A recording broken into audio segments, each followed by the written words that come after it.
Hello, everybody, and welcome to Monday. I don't know about you, and I say this every Monday. I don't like Mondays. I have been out and about doing a whole bunch of errands, and the weather was okay. And now, finally, we are getting rain. Yes, Brenda, rain.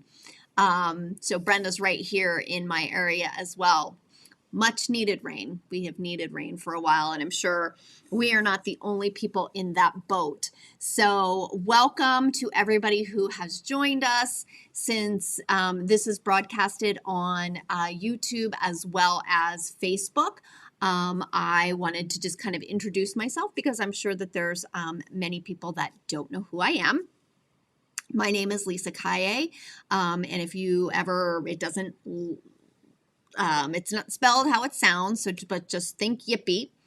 And I have been in this long arm business world for almost 20 years now. And again, I feel like I've done just about everything there is in this industry. I have done long arming for clients. I teach. I've written a book. I do videos. I've traveled abroad to teach. I had a digital pantograph, digital design business. I manufacture rulers. So if you're not familiar with that, you can check it out at my website, lisahkaye.com. I just launched my Long Arm Business Summit last week. To rave reviews. I mean, it was crazy. So if you do this as a business or thinking about doing this as a business, hop on my website, shoot me an email because I will put you on the list so that you can see if I'm launching that again or any kind of other offers business related. So that's kind of me in kind of a nutshell. Anyway, this is spa day, and I'm sure some people were like, spa day, what is she talking about? Like, spa day, huh? So I like to do a spa day once a month, not only for myself, but for my machine and kind of really the whole studio. That way, once a month, you're giving your machine the love that it deserves, right? So, and I want you guys in the comments to pop in, let me know, do you guys give your machine like a good once over every so often? Is the idea of a spa day new to you for your machine? But some of the things that I like to do, first off, I start with my studio because I like that to be nice and clean and tidy. So I'm dusting and putting things away where they need to be because, realistically, I don't know about you, but my studio sometimes looks like a bomb went off in it. Vacuum or sweep, whichever you need to do. But, and then I like to throw out things that just kind of accumulate. I always think like the littlest, teeniest scraps. I'm like, oh, I'll find something to do with those. No, Lisa, you're not going to. That's not you. So I end up just, really kind of purging in my studio. So if you saw my studio now, I have not done the spa day. So that's what I'm going to do once I hop off with all of you. You'll know that I did do a studio kind of makeover. I was trying to figure out like a really good cutting and ironing station. So I've gotten that down. But anyway, so spa day. My machine specifically, like I like to keep batting scraps because what I like to do is I wipe down my table, my rails, and actually the wheels on my machine.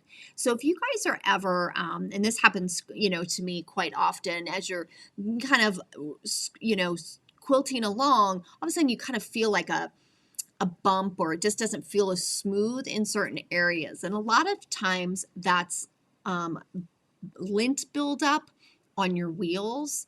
or some other kind of dirt or debris. So you really want to make sure that your wheels and your rails are nice and clean so that you're quilting those feathers and all of a sudden you go, whoop, and it goes off the rail and you're like, oh gosh, now I got to get my seam ripper.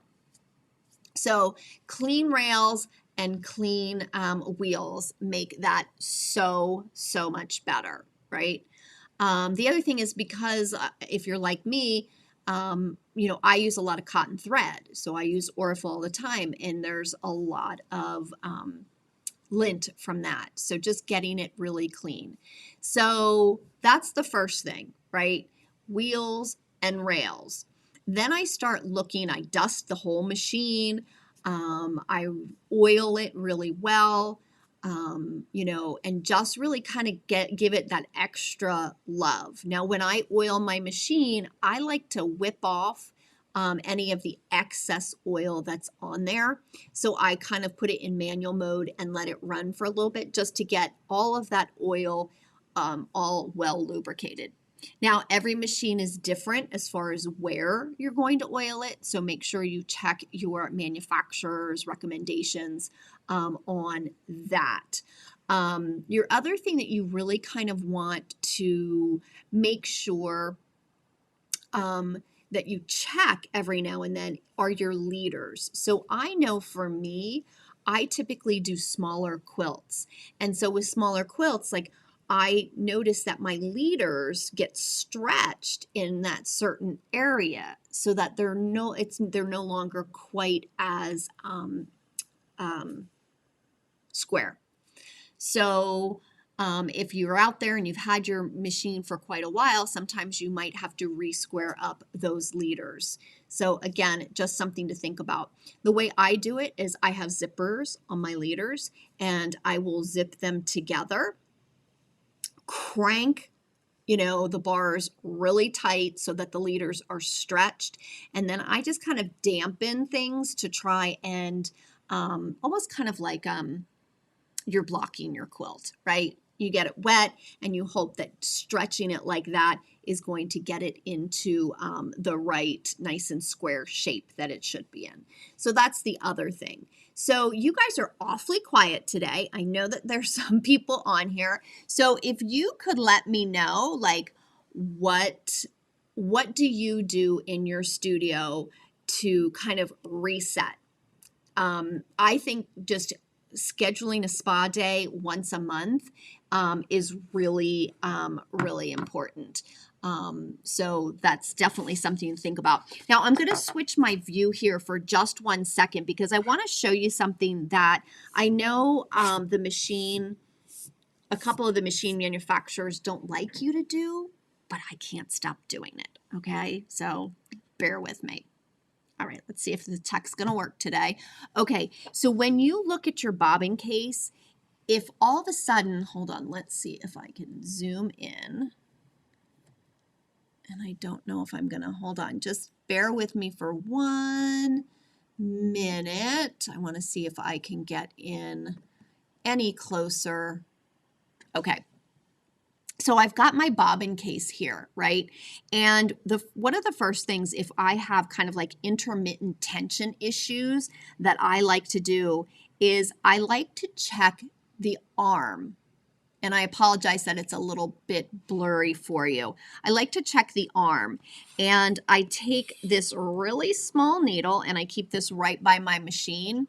And I like to just make sure that there's no lint that gets stuck up and under this arm, right? And I just kind of go in and through. And obviously there's no lint in there now, but I like to just make sure, because if for some reason there's a piece of lint stuck in there, you'll find that that really does booger up your tension, okay? So I know that they don't like us to do that, but I do that. So shh, don't tell on me. Don't tell.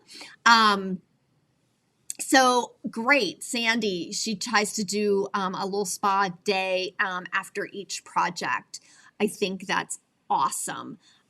Cherry, I'm with you. My studio really looks like a bomb. I'm really struggling to get it as organized as I want to. I think it's a constant work in progress. Um, Brenda cleans up and dusts it out when she starts a new project. Yeah, it's hard for me to work in a studio that isn't clean and organized. So like I said, when I get off, I'm going to kind of try and recover from my minor flood that I had. So I don't know if some of you might know. I had some air conditioning issues. And when I came down, all of a sudden I like stepped and it was like sop, sop, sop. I was like, no. So the carpet was all wet. So the carpet is now all dry. Thank goodness. And now it's time to kind of get reorganized and get back to my log cabin quilt that I'm making. So, all right. So that's kind of all I had for you. Just something super simple, but just really try and schedule a spa day for your machine.